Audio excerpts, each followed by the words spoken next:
Hello, everybody, and welcome to a special session of the Better You podcast. I have with me Callie from Admissionado.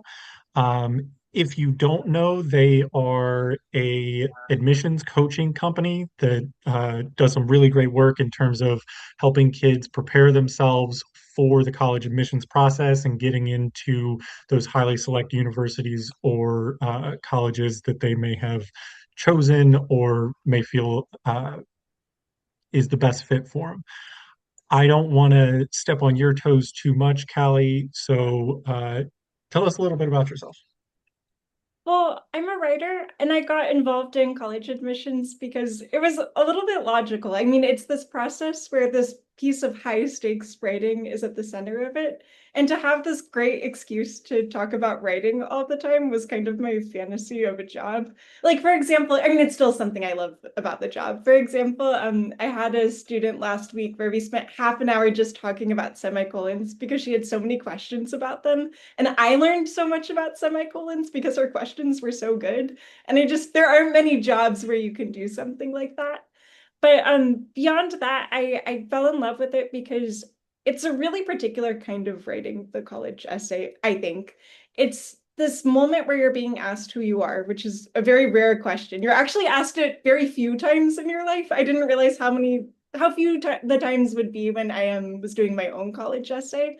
But to be asked is such a privilege. And I think the more seriously you take that question, I mean, the better. Like the stronger you can make that story, I think the more likely it is that you will actually live that story. And having a story that is yours that you can live by, I think sometimes it's the difference between a life that is yours and a life that is not yours. And so that is why I've stayed.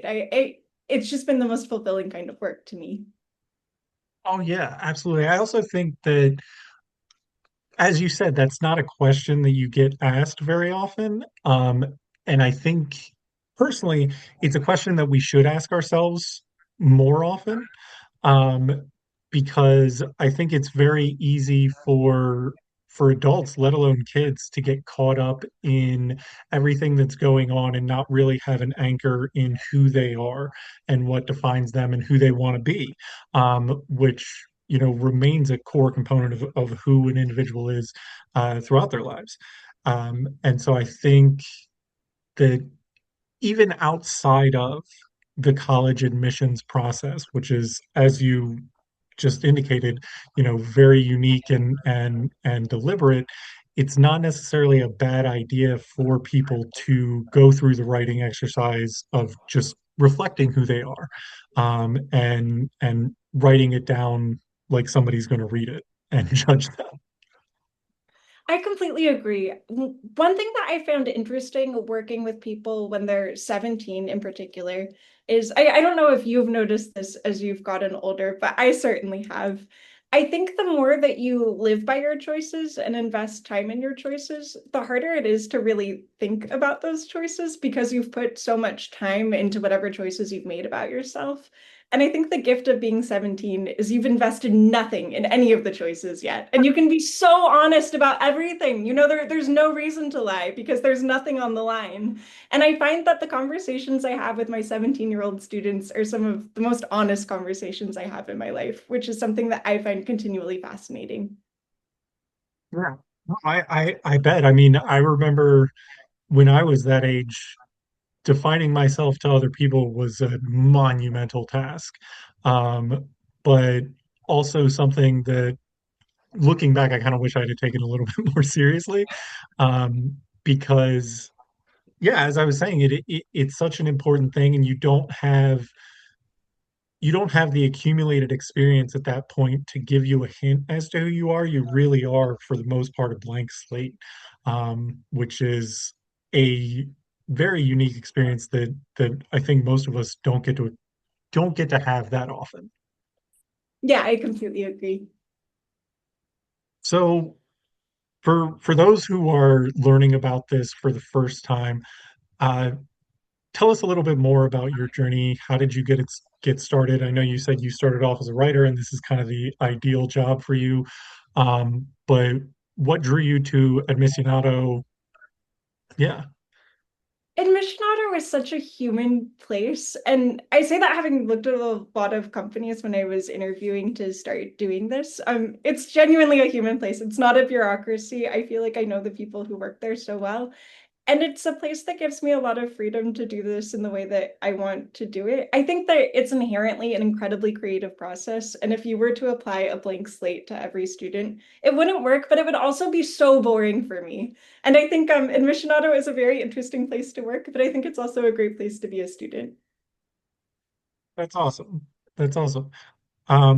So I also wanted to ask about the college admissions landscape because that's changed dramatically from when I was in college to now, and I'm sure it's continuing to change dramatically. I mean, we just heard about uh, Harvard having a quota for or a cap on A's that they give.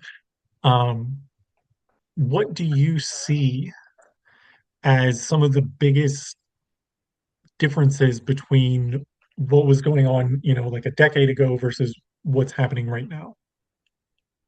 I think at the most essential level, the process hasn't changed at all. It just remains as difficult as it always was. I always tell my students that the thing that colleges are looking for is a spontaneous expression of human truth. And that is an insanely impossible thing to find. And yet it's very simple on the face of it as well. I think that the people who read college applications, they're humans and they're looking for other humans. Mhm. And the more that you can represent a true human, which is you in your application, the better. And I think, while things have changed with the Supreme Court rulings, I haven't really noticed a change in what colleges are looking for. From my point of view, it's the same thing that it's been since I started and since I applied myself. I mean, I think that's good news, and I think that's true of as an expression of the human experience. Certain things don't necessarily change; they just kind of the perspective shifts a little bit. But the core of it, as you put it, and I'm paraphrasing, so if I got it wrong, please correct me. But expressing yourself as a genuine human. Yes. Okay. That, what's interesting is that doesn't change, but in a way, it also changes every single time. Elif Batman has this theory of the novel that a novel is the expression of an outsider point of view, but the moment it becomes a novel, it becomes an insider point of view that's at the center. And I think it's the same way with the college essay, and it's why you could never find, a formula for it that would work for you. It is an outsider perspective until the moment you write it, at which it becomes an insider perspective the moment it's approved by a college. And I think on that level, each student is reinventing what the college essay can be if they're doing it in the right way. Like a truly successful college essay is one that reinvents the formula completely. Yeah. No, that makes a lot of sense. In in a lot of ways, and please correct me if I'm wrong, it's it's similar to an interview process, but it's kind of like the first intense interview of someone's life. There's some things that people look for in some interviews, they're really looking for X, Y, and Z, and in other interviews, they don't care about it. When in terms of kind of like the stepwise process of life, we tend to view college as preparing us for the next step of life. How does the college admissions process, you think rather, does it reflect kind of the interview process later in life? It's so interesting that you asked that because my background is as a journalist, and I have found the college admissions process to be so similar to the process of writing a profile. In my life as a journalist, I have some ambivalence about the profile. I think it's the most interesting form, but at the same time, it's the most dangerous because you're writing about somebody's life and you always have the danger of misstating their life. And I can't imagine something more painful than seeing yourself misrepresented in print. What I find beautiful about the college admissions process and the work that I do with my students is I have the same excuse to go so deep into who they are, but at the end of the day, they're the one writing the story, and it's always in their hands. And I find it interesting because they have more power to correct me when I'm wrong about them. And I think it's made me more knowledgeable about what humans are just to be corrected by them and to see when I'm wrong and to see when I have misconceptions. in terms of how it prepares you for the interview that is life, like I was saying before, I think it's rare to be asked so directly who you are. And I think the stakes of answering that truthfully are very high. Because I think once you start lying in one part of your life, you start lying in every part of your life. And I think once you start taking that question of who you are as a non-serious question and start presenting fake versions of yourself, it can be very difficult to relocate that original that is you. A very good way of putting that. I mean, you're a writer, so obviously you're good with words. I struggle a lot with words, Oh, I don't think so at all. but yeah, I think that's a very deep insight into the importance of truth in life and in everything. Because I agree with you. I think that when we tend to make justifications or tiny adjustments for, you know, different things here and there, it creates a habit or a pattern that then distorts future things down the road much further than we initially intended in that first adjustment.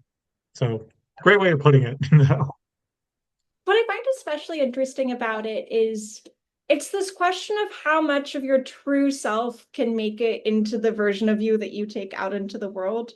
Because it's never true that you can take everything. To set that as the standard Absolutely. would be impossible. I mean, to enter the world is to compromise. The moment you're acting, you're compromising.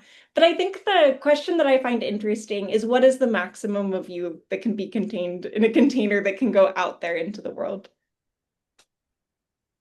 Absolutely. Absolutely. I think, uh, this relates a lot to some of the clinical work that we do, um, and how, we all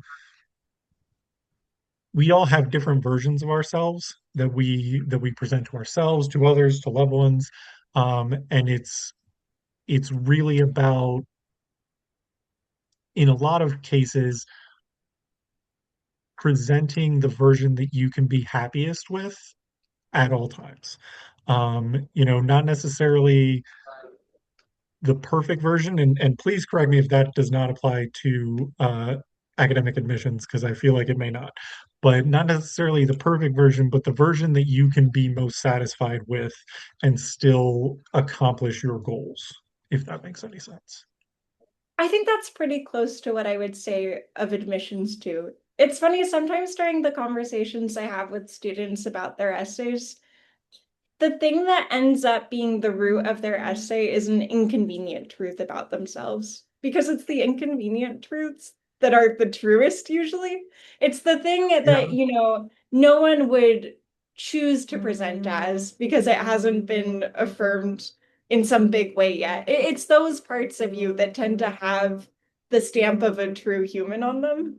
And so, just what you're saying, those parts of you, is it that you said not necessarily the best version of yourself, but the one that you can live with? I think I would say the one that your family would recognize, the one that you would recognize. If I can't recognize a student in a college essay, it could be a perfect essay and it simply doesn't matter. Like it needs to have the stamp of the human on it. Yeah, absolutely. Absolutely. I think with this is potentially me on a soapbox here, but with all of the changes that we're seeing in society today, all the technological advancements and AI and everything, something I think that we overlook all the time is that, we're all human. And on a fundamental level, we crave human interaction. We crave human understanding. And I think that a college admissions essay is a very real and simultaneously unreal way to achieve that.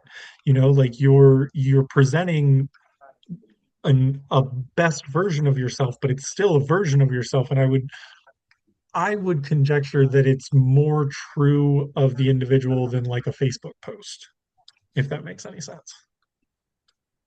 I would agree. It's certainly a more thoughtful conception of who you are. I mean,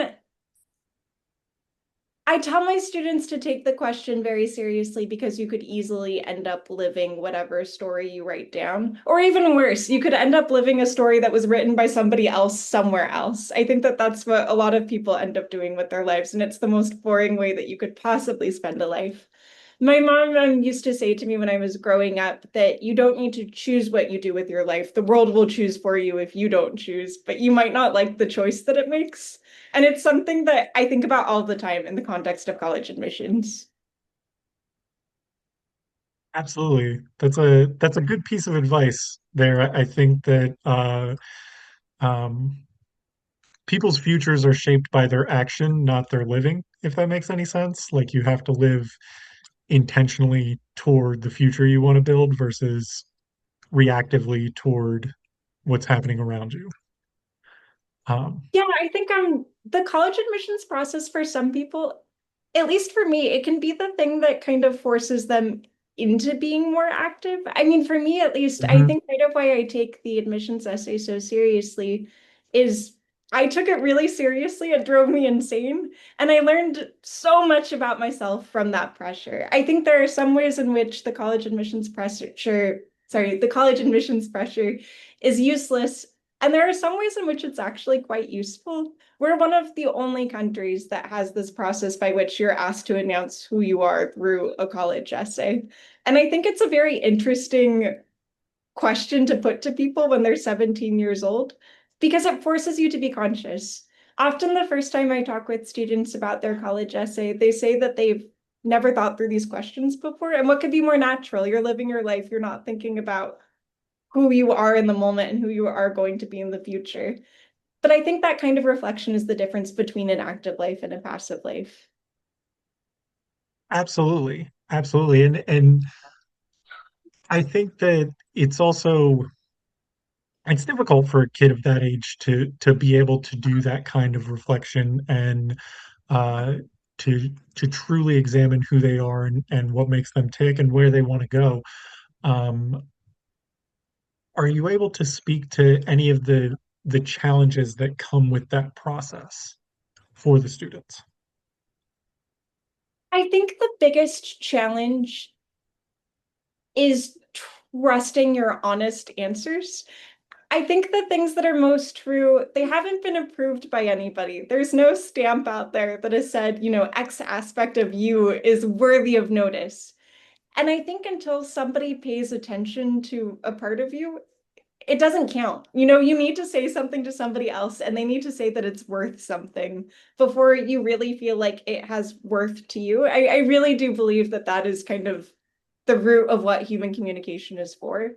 And so I think that sometimes the parts of my students that I find the most interesting, the most worthy of notice, that I would like to preserve forever, are the parts of themselves that aren't really confirmed and amplified by their experiences at school or by their experiences in extracurriculars. They're parts of them that are so strange in particular that you couldn't find a club at the standard high school that would contain it. There are interests that go beyond those kinds of categories.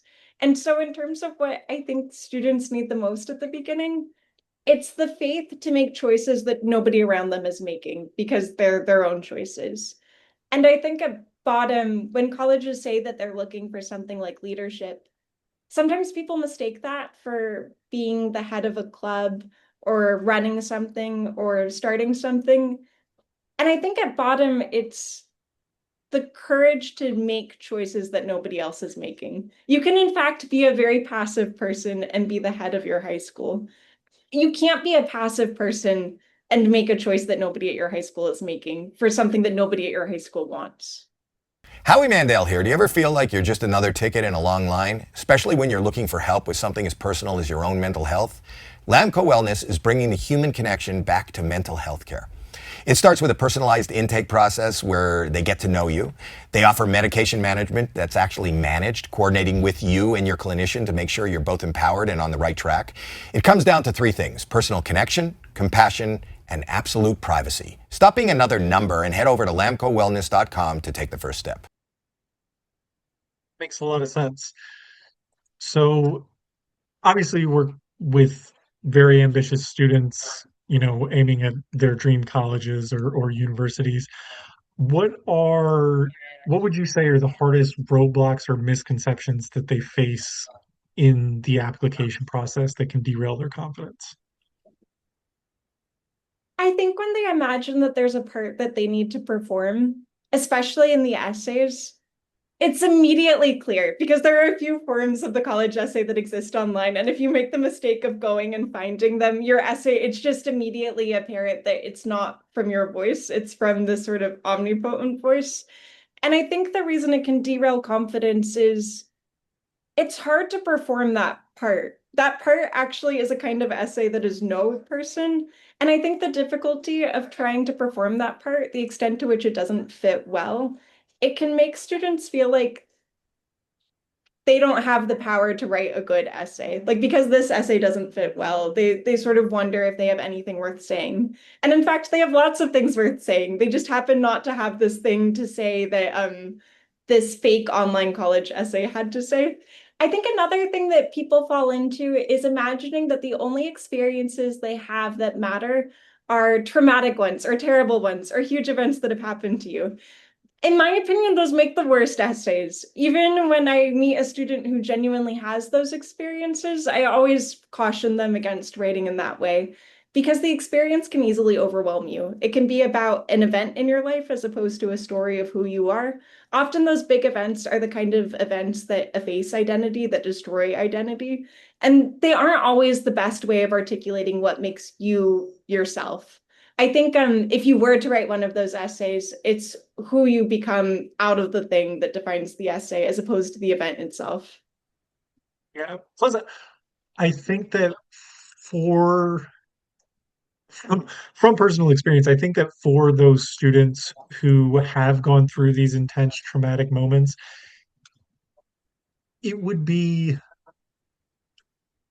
truly remarkable to have them overcome it in such a way that they can talk about how it has defined them in a positive way at that age.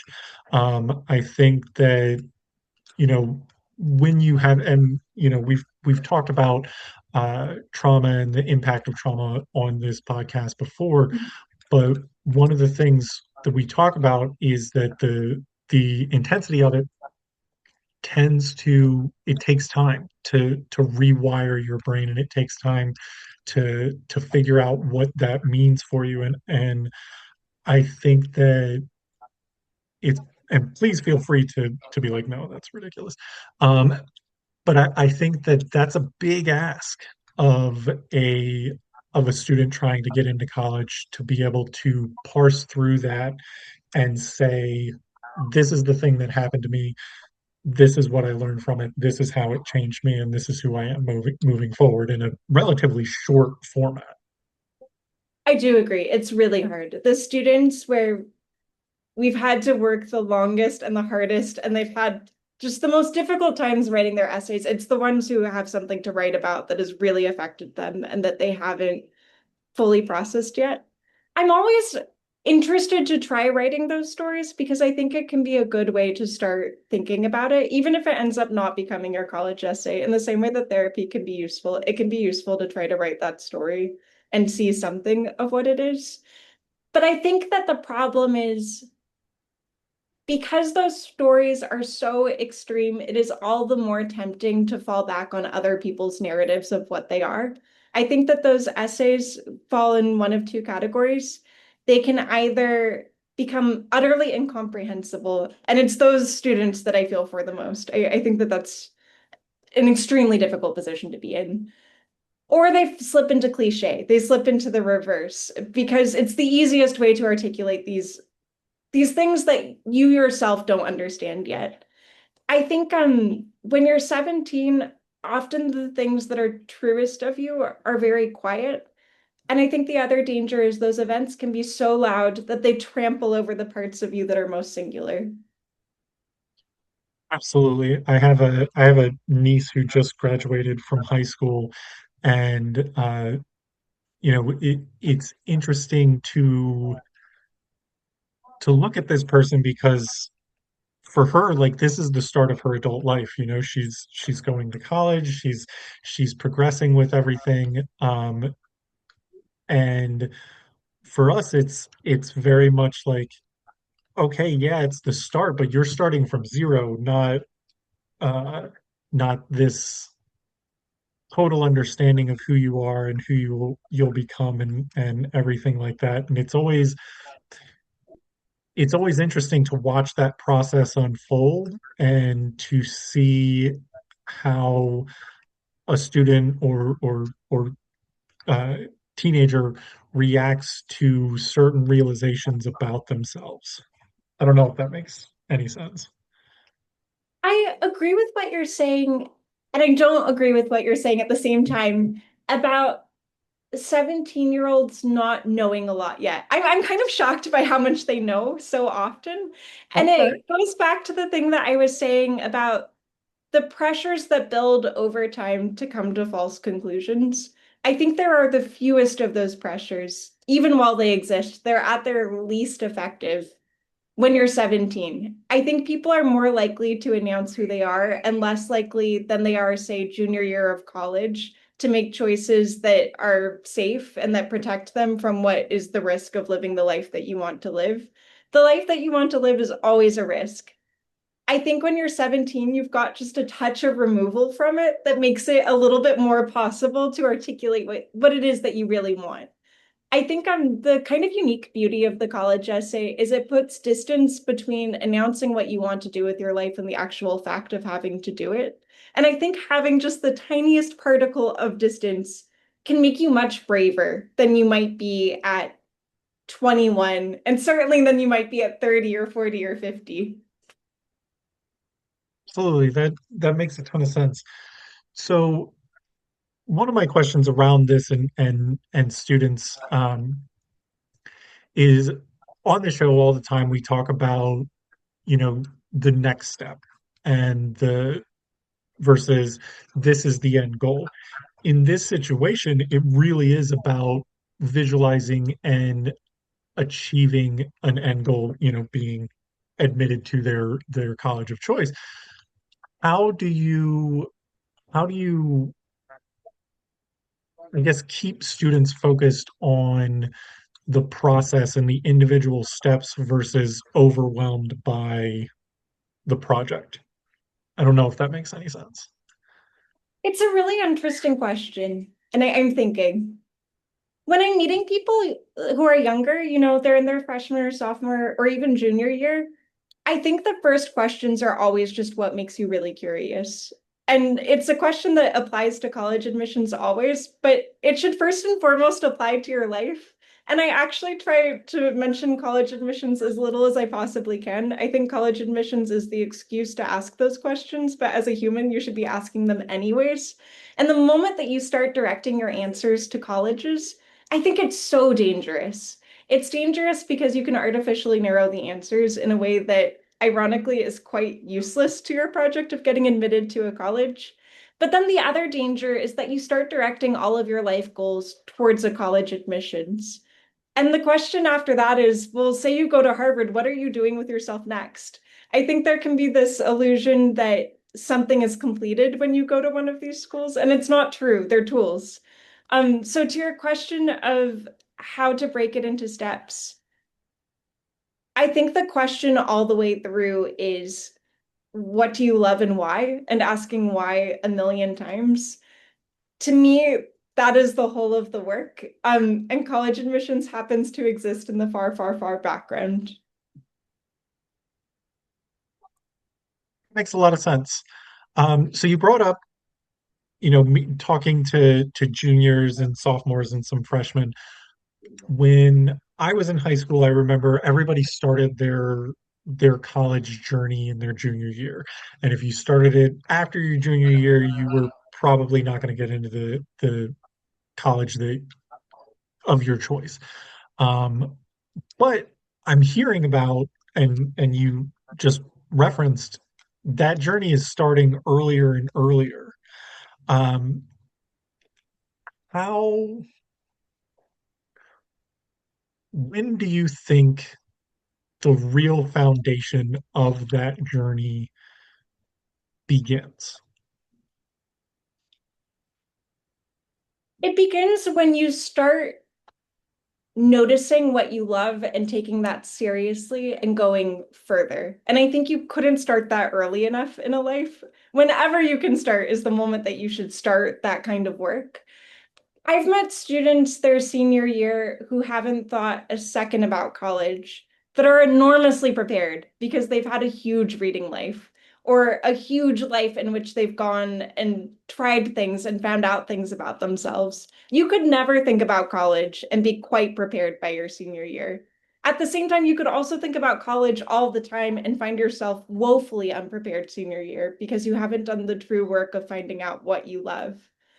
I think there's sometimes this illusion that the main work of college admissions is the thing directly directed to colleges, like the SAT and the ACT and the grades and, what courses you take.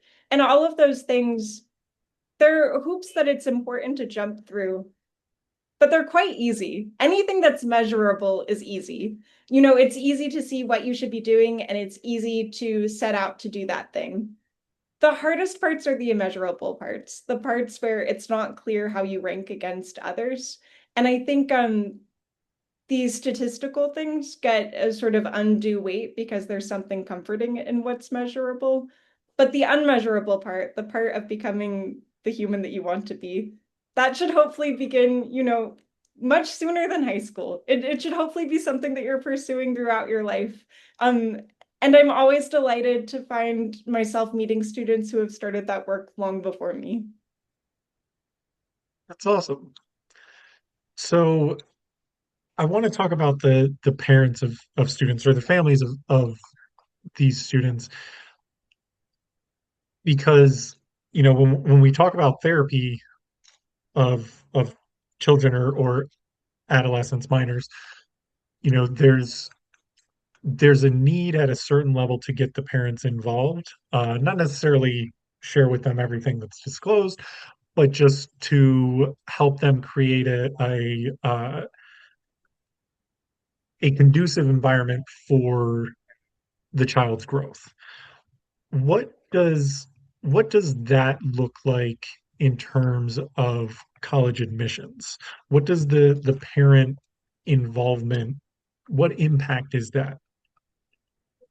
When I first started doing this, I was nervous that there would be pressure from parents to take their child in a direction that wasn't good for the child.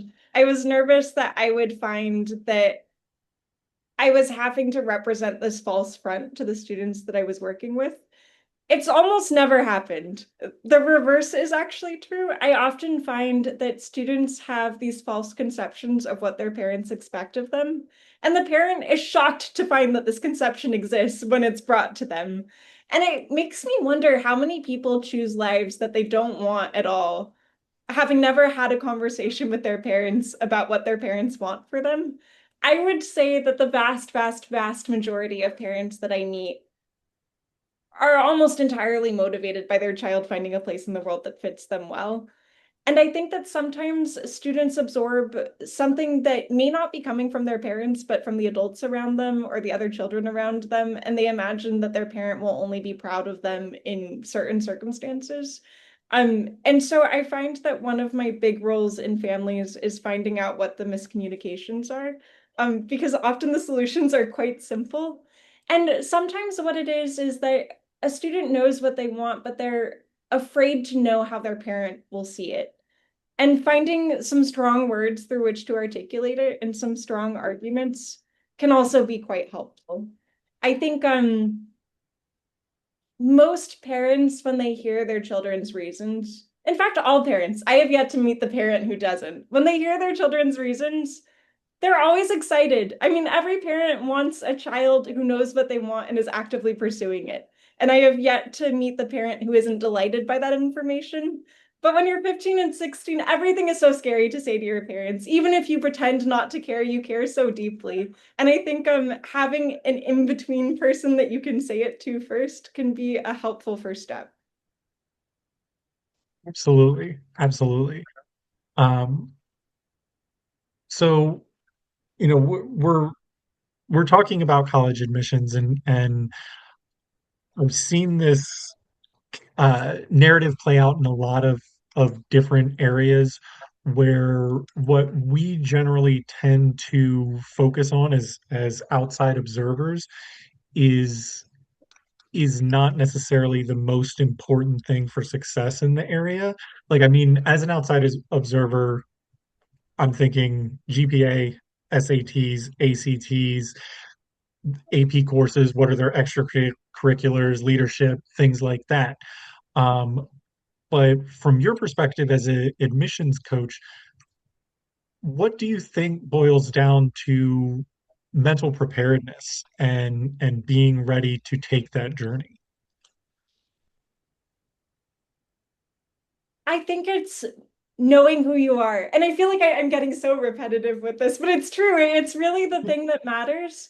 What I would say in terms of from the point of view of an admissions officer looking at applications, I think that you can distinguish between a resume that has been directed at colleges and a resume where somebody is doing precisely what they want to be doing. Because the resume from the student who has been doing precisely what they want to be doing is full of inconsistencies, but inconsistencies that make sense in the most fascinating ways. I mean, the kinds of compilations of interests that come out of genuinely following your curiosity wherever it flies, they really show. I mean, they're the most interesting activities imaginable. And I think nothing is so boring as a resume that jumps through every hoop, that is kind of the equivalent of an SAT score almost. I think sometimes people think that a great resume comes out of winning things, like out of, getting to the top of competitions or the top of different clubs.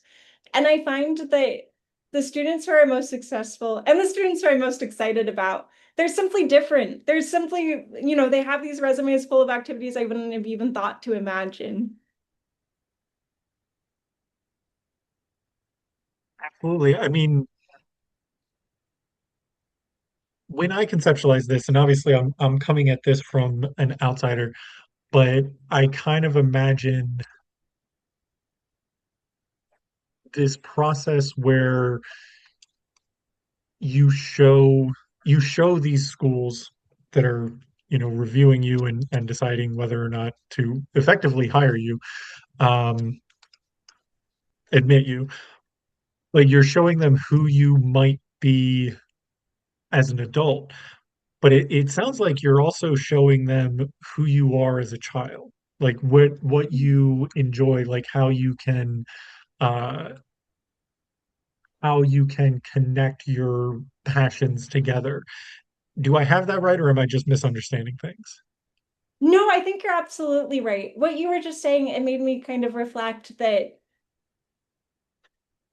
a really great college application comes from showing that who you were as a child will be part of who you are going to be as an adult. I think the more of childhood that survives into adulthood, the better. And I think of that transition from childhood to adulthood as the moment when you find out how much of you is going to fit into that container that makes it out into the world.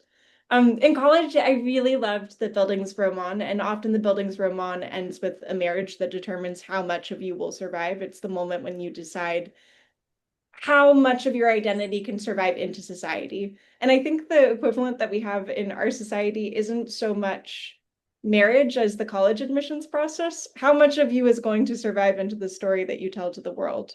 And I think the more of your childhood that makes it there, the better. And I think people often underestimate how much of their childhood can make it. For example, last year I met a student whose life dream was to be a philosopher, and she determined that that was impossible because there isn't a career for being a philosopher. But we discovered a way that she could do it through neuroscience that actually, like it really held. It was precisely what she wanted to be doing, and we found a way to make it a life.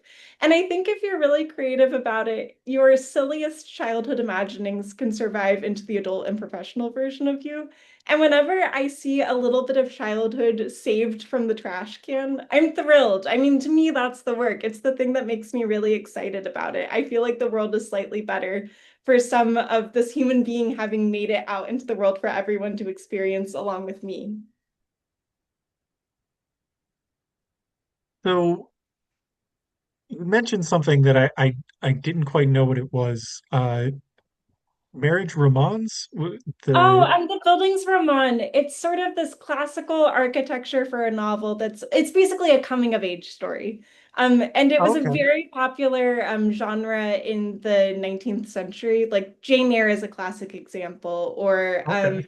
Pride and Prejudice. And the big question of the buildings Ramon is how much of you will survive the transition into adulthood? It begins with children, it ends with adults, and compromises are always made along the way. And it's interested in both finding out the pressures that cause you to compromise and the limitations of truth under those circumstances. And I think the college admissions process really is that moment for a lot of kids in America right now. Oh, that's a thank you for sharing that with me. And I think it goes to um a, a personal belief of mine where a lot of people tend to put different bits of knowledge or different subsets into, you know, useless trivia and usable value. And what I have found as an adult is that it's all it's all of usable value. It's really just what can you gain from it to apply that usable value. And what I'm hearing from you, and please correct me if I'm wrong, is that the buildings romans, did I say it right? Yes, you did. You did. Okay. But that provides a very useful framework. And it's something that I've never heard before. Like that would be a trivia question I would get wrong, but that provides a very useful framework for how somebody can describe their life story in a way that is enticing to others. Absolutely. I mean, I almost don't want to use this word sales, but it takes some selling to take these parts of you that other people may not immediately recognize the value in and prove that they have value.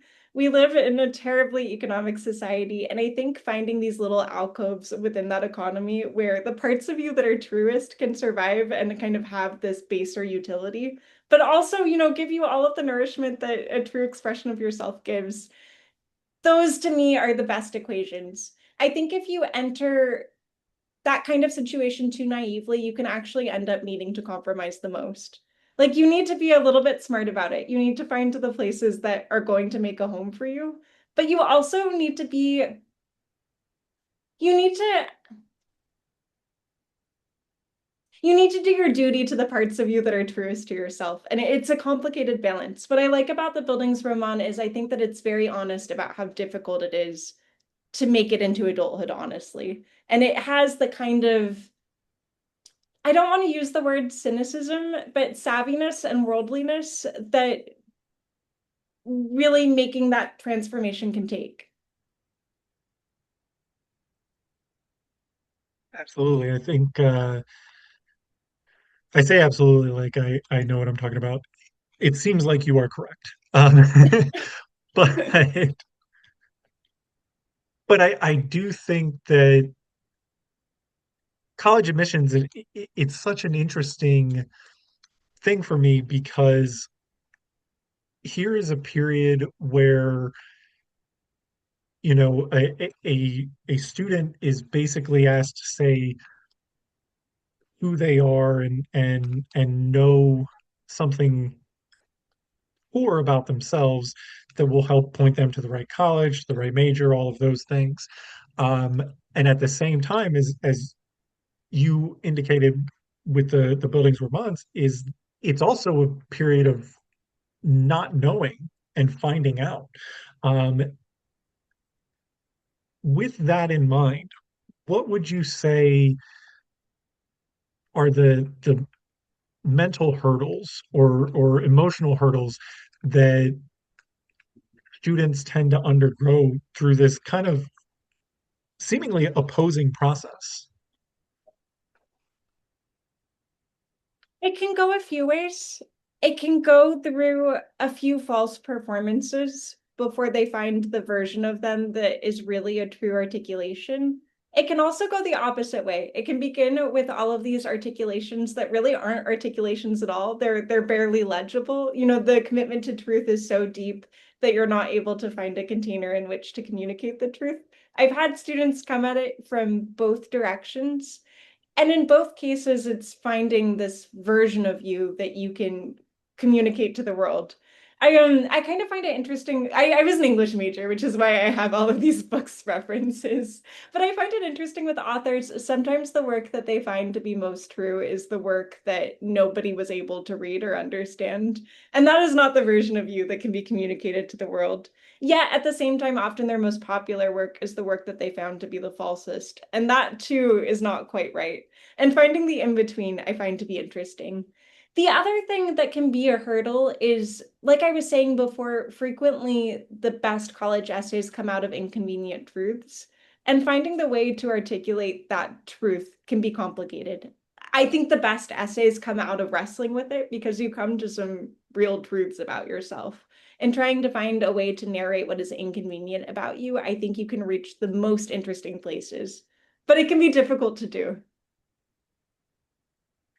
There was a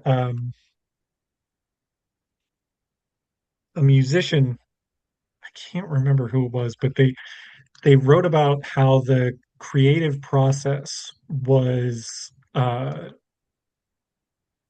inherently self-destructive and cathartic act for them, where they were ripping out parts of themselves that were very hard to face and very hard to articulate. And it was a process that was very painful for them, but at the end of it, they experienced this huge level of catharsis as of having gone through that. I don't know if that's similar to what happens in the process of writing a college admissions essay, but it does feel like what you're describing is similar. I do think it's similar. I think it's taking a part of you out that you don't trust other people to see. I mean, the best college essays are incredibly intimate and incredibly vulnerable. And I think the reason sometimes people feel tempted to write about the worst thing that has happened to them is it's easy to mistake that event as your most vulnerable part. Frequently, it's not. Frequently, it's something so much tinier and that is really your truest secret. I think having the bravery to put your secrets on the page when they are true secrets as opposed to false secrets, that takes tremendous courage. And what I find interesting about the college admissions process is you're putting these deep secrets in front of an admissions committee, a representation of society itself.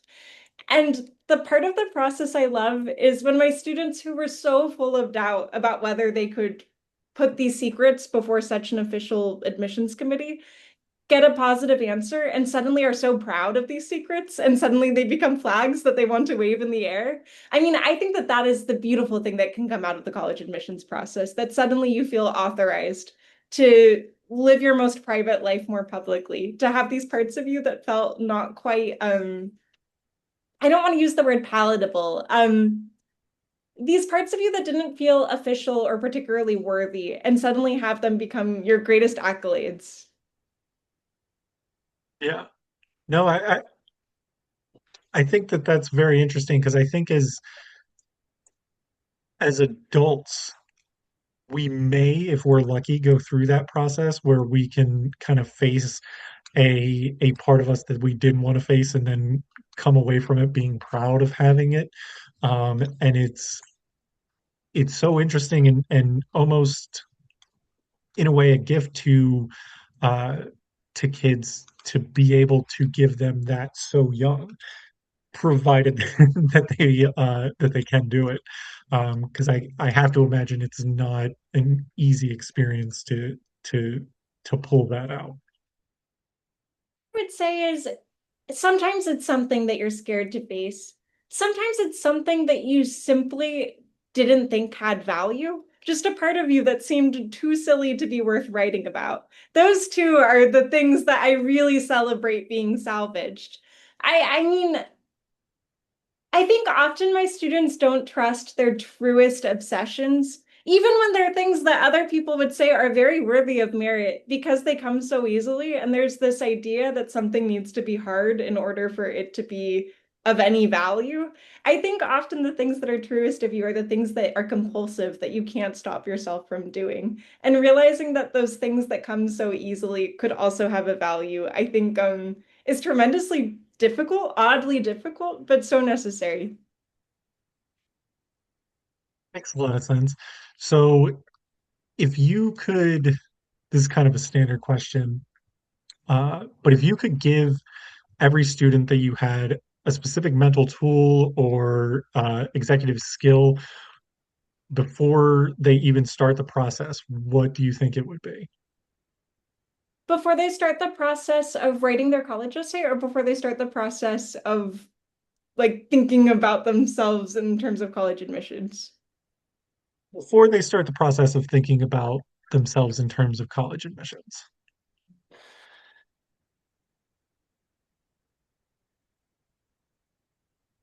I think taking the question of who they are seriously rather than imagining that there's already an answer. I think often when students are asked these questions, they don't really believe that they're questions. And taking it as a true question as opposed to a leading question, I think is the best way to think about the process. And also, I mean, it's sort of relating to what I've been saying in different ways, but trusting genuine interest. Like if we're talking about thinking about yourself in terms of college admissions, one of the first things that people often ask me is which of their activities have value? And the answer is the ones that you really want to be doing. Like the ones that you really want to be doing are always the ones that you should be doing. And if anything, you should be doing those activities more. I mean, I think that the best students I encounter are the ones who have really trusted what they have loved, even when it hasn't made sense, and followed it to the very end. I think that the more you can see that something interests you and follow it to the end of the line, the better. And having the faith to take the time that it does to reach the end of the line really makes the difference. I think it's also having the faith to ask rather abstract questions. Often, you learn a lot about yourself by testing theories of yourself through activities, but you also learn a lot about yourself through asking questions and really researching the answers. And it's kind of abstract. It's something that doesn't always have an obvious place on a resume. And so I think within the American education system, it's something that's underemphasized. The fact of hearing something in your history class, finding it really interesting, and going home and reading about it. That is something that has so much value, but there isn't any pressure out there telling you to do it. And it feels like something private and sort of worthless in a way. And I think trusting those moments of true curiosity, that actually might be what I'm trying to say. The more you can trust your true curiosity, even when it's tiny, even when it's a prick, the better prepared I think you are. Absolutely. Um, so one of the things that we've discussed on this show a lot is training around, things like resilience, perception, the mental aspect of things.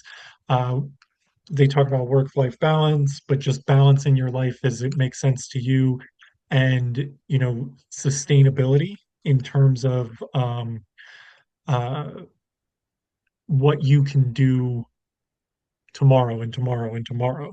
Um, do you think that will become or even should become a standard part of the college admissions process?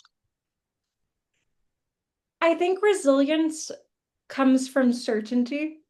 And I think for certainty comes from knowing yourself. And I think that knowing yourself is extremely hard. I think when people become passive, it's because they've stopped trusting their choices. It's because they no longer remember the story of who they are. And I think the stronger you make that story, the more resilient you are. Another way of articulating the question of what is your story is curiosity, the thing I was talking about before. Trusting your curiosity in moments when you're genuinely motivated to do things, I think is everything. I think it's impossible to burn out when you're following your curiosity. I think you only burn out and lose steam when you're being false. And therefore, I think that knowing what interests you and why, and having the faith to follow whatever that direction is the beginning of everything else. Any execution skill, executive functioning you could describe, it comes from that. I think once you have answered that, everything else becomes much easier. Howie Mandel here. Do you ever feel like you're just another ticket in a long line, especially when you're looking for help with something as personal as your own mental health? Lamco Wellness is bringing the human connection back to mental health care. It starts with a personalized intake process where they get to know you. They offer medication management that's actually managed, coordinating with you and your clinician to make sure you're both empowered and on the right track. It comes down to three things: personal connection, compassion, and absolute privacy. Stop being another number and head over to lamcowellness.com to take the first step. Interesting. Um, I I think that I tend to view it a little bit differently. Um, but I think that's also because I'm a a jaded adult and don't get to work with ambitious children. But I tend to think that we we as humans have this tendency to be reactive to things, if that makes any sense. And if you're fortunate, you know, you can always live a life uh, where you're following your passion and that leads to something for you. Um, but I think that something that most adults can relate to, and hopefully not many students can, because it's a little early for them to be relating to it, is that there are challenges in life that are unforeseen and difficult and can be difficult to manage. Um, is is that, in your opinion, is that a part of the admissions process, is kind of reconciling with that truth? Or is it, hey man, you get to still be a kid right now, and they want to see your joy and your passion? Or is it some combination of the two? I'm thinking. I've seen students through bad moments. I mean, it is not Mhm, true that most 17-year-olds haven't encountered something difficult. I have been shocked by how often that is not true. I mean, because I lived my mhm. life as a 17-year-old privately, I simply didn't know the tremendous difficulties that so many 17-year-olds around me were probably going through unbeknownst to me. I think 17-year-olds have often had very true life experiences. When I've seen students through bad moments, I think having a passion, having something you love, is almost the equivalent of having a faith or a religion. It is like having something to fall back on that has inherent meaning, something whose meaning cannot be questioned. I think when you are in the moments of most profound doubt, you need to be certain of something. And when I say that story you live by, it's not necessarily a story of who you are. It's a story of something that matters to you, which is another way of saying who you are. And I think the stronger that story is of what matters to you and why, the harder it is for life to inflict tremendous pain on you and convince you that nothing means anything. I mean, I've seen students through unimaginable moments where the thing they love continues to have value and is maybe the only thing that has value. And I would wish upon anybody having something that solid to carry you through what inevitably will hit you in life. That's I like that. That's very beautiful, and I think there is a a measure of profound truth in that. In as we talk to different people having undergone different experiences, um, one of the things that's a common theme is that there's always a rock. There's always something that helps them exist as it were, as a port in the storm, and gives them that foundation to continue moving forward. And what it sounds like you're saying is that for you and for your process with students, one of the things you really encourage is leaning into their passion, leaning into what uh, where they find joy, and really focusing in on that.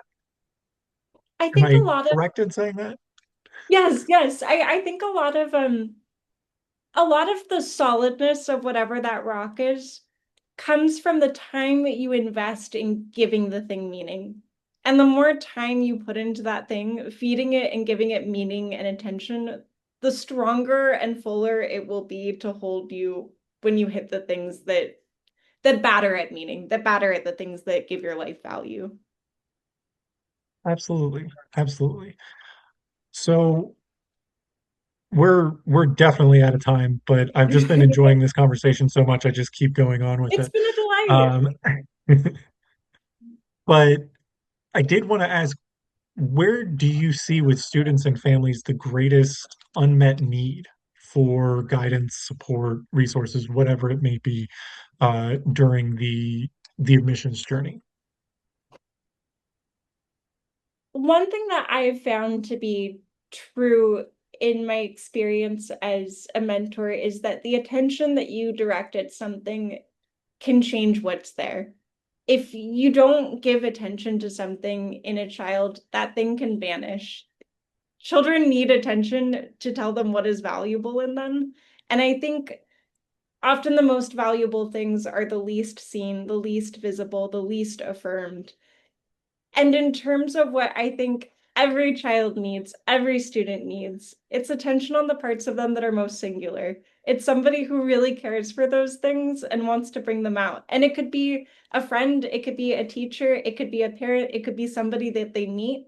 But I think every child needs that person who has the eye to see the thing in them that is theirs, that is worth something, that the world deserves to have, and to really urge them to do something with it. Because there are so many pressures trying to convince you to go in other directions, to leave this thing in the sand. And I think having just one person tell you that this thing is worthy and that it would be terrible to lose can sometimes make the difference. I've been lucky to have people in my life who have told me that parts of me that didn't have clear value, in fact, did. And my life is different for having had those people. And for that reason, I hope that, every child has somebody like that to see them. Absolutely, absolutely. Um, so final two questions, and I'll bundle them together. But this is basically the end of the session promo spot. Where's Admissionado going? What's happening? Plug your stuff. Well, to be honest, we're staying the same. The admissions process has not changed. It has not changed since I applied. It has not changed since I've started working as an admissions counselor. I think that it's a place that really values the basic question, which is who are you and how can we make you more that way? That is what the company is about. It's what everybody I have met at the company values. And I think that now when there's all this pressure from AI and all this pressure to, create different systems or follow different trends, it's a place that values the meat and the most human part of the process and continues to value it. Absolutely. Thank you for tuning in to the Better You podcast, where we were talking with Callie from Admissionado, a academic coaching company. If you're interested, drop something in the chat. We have 25 essays that worked for college, obviously, that they're willing to give out as a promo. Um, so let us know if you're interested, and we'll send that over your way. Thanks, everybody.